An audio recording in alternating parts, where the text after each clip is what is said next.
Missed out on breakfast? Fret not. It's never too late to grab a bite. So, Ryan, we've had a pretty exciting couple of weeks with GE, and now that's finally done and dusted.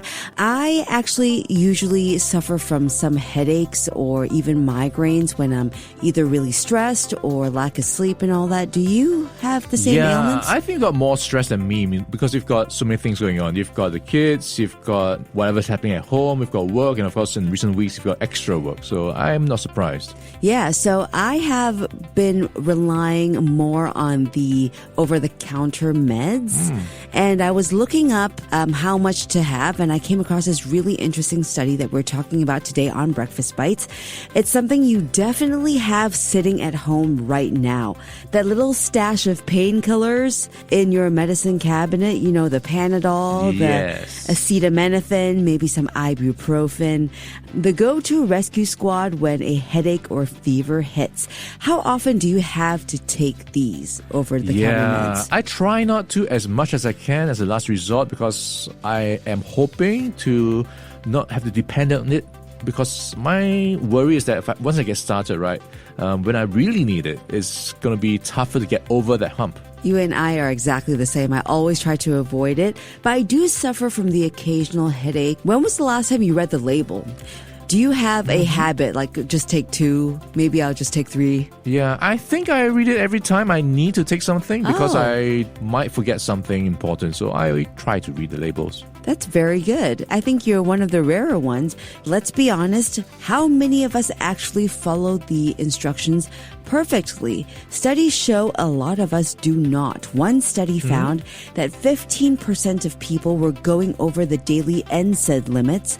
That's your ibuprofen kind of drugs. Okay. And most didn't even realize they were taking way more than they should be taking. Yeah, I don't understand why people are not reading the labels. Yeah, I think we have a habit like, oh, I'll just take 2 of this. And then when the headache doesn't go away, you pop another 2 of something else. Like the time span or time intervals between dosages. Yeah. So this can be really risky, right? We're not just talking about a little stomach ache, but too much NSAIDs like ibuprofen and Aleve can lead to ulcers and kidney damage, even heart problems. And paracetamol, like the Panadols, too much of that, and you're putting your liver in danger. So here are some simple tips for you to remember today so you know how much you should be taking. All right.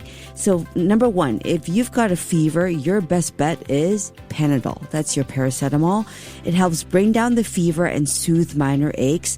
But if you're dealing with inflammation like sore muscles, joint pain, NSAIDs are usually the better choice because they work throughout the body to fight inflammation. But the common mistake is thinking you can just take more to make the pain go away faster. That's not how it works. Upping the dose beyond what the label says or mixing NSAIDs together does not boost the effect, it just boosts the risk. So always stick with what the label says. There are 1 or 2 tablets, I believe, every 4 to 6 hours. So make sure you read the label on that.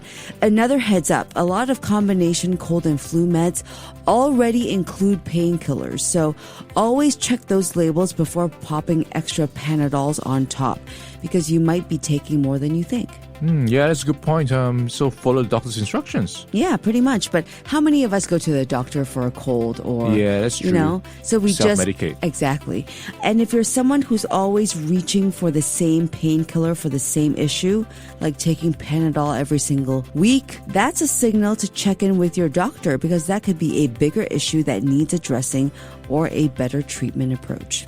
And here's a handy tip. If you really need strong, steady pain relief, like when you're down with the flu or dealing with a very stubborn injury, you can alternate between paracetamol and NSAIDs every few hours, but you must stick to the correct dosages and timing for each one. And that is a smart strategy to manage pain and reduce side effects. Yeah, I think a bigger problem for me is paying attention to the expiry date because we just buy in bulk, put it aside until until Yeah. you need it, which is not very often, and then it just accumulates, and sometimes you don't realize it that it's maybe gone past the best off date. Yeah, that's a good point. And I do think that a lot of people wonder if it goes bad.